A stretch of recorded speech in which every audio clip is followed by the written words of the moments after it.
I think I would just like to build up from what my other colleagues already spoke about, particularly the last presentation, which said which one of the recommendations had to do with emphasizing on the role of young people and women in agriculture.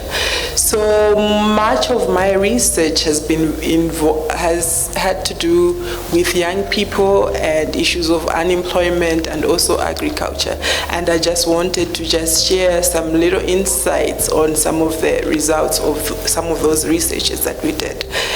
Well, just to build up on that, in one of the forums, why is it that young people are not really interested in getting into agriculture, or those that are interested in it, or those that are in it as a second choice? So it's just one of those instances where, okay, fine, you've been looking for work and then you didn't find work, and then you're like, okay, fine, let me just get into agriculture. But anyway, in one of the forums, so we were just trying to have a conversation with young people and saying, why is it that you're not interested in agriculture? And to my surprise, one of the young people actually came up and said he took a pamphlet, one of the pamphlets that we had, and showed it to us and said, is this a sector that you want us to be in? What was on that pamphlet was a family or a people, and they were kind of digging using a hoe, handheld hoe. And that young person said, is this the sector that you want us to join? Secondly, it was one of these countries, when we tried to have a conversation with one of the government people, the reason why young people were not involved in agriculture is because they lack capital. So what they did is that they had some loans that they were giving them to the young people, those that were interested in coming into agriculture. They were giving them loans.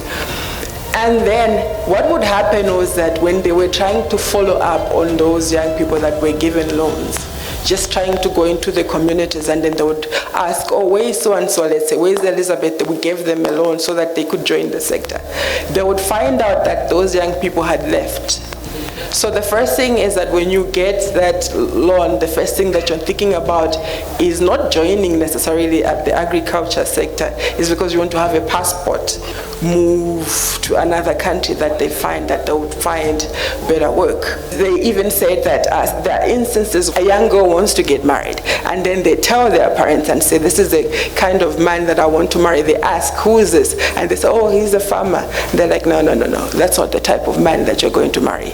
You'd rather marry someone who is coming from somewhere, who is coming with all these nice things that they bring in for their parents and stuff. Now, I'm sharing these stories not just for us to laugh, but I'm just trying to make you understand the realities that really happen, especially when it comes to young people and the agriculture sector.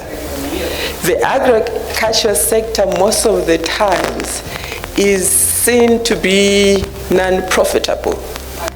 It is seen to be old-fashioned. It's very difficult to kind of connect agriculture and technology. It is most times seen as if it's a sector that is for uneducated people. So anyway, where am I going with this conversation is that as we are talking about the whole cooperation between China and Africa, that's where now the cooperation needs to come in. When we look at most of the images that are out there, remember the first time I was talking about the image that is shown to young people about agriculture, we see that the images are quite different from the ones that we see in Africa. Now we see that young people are on the faces of the cover pages of probably agricultural magazines, and we see that it's drone technology, it's smart farming. And those are the same type of images that we need to portray out there.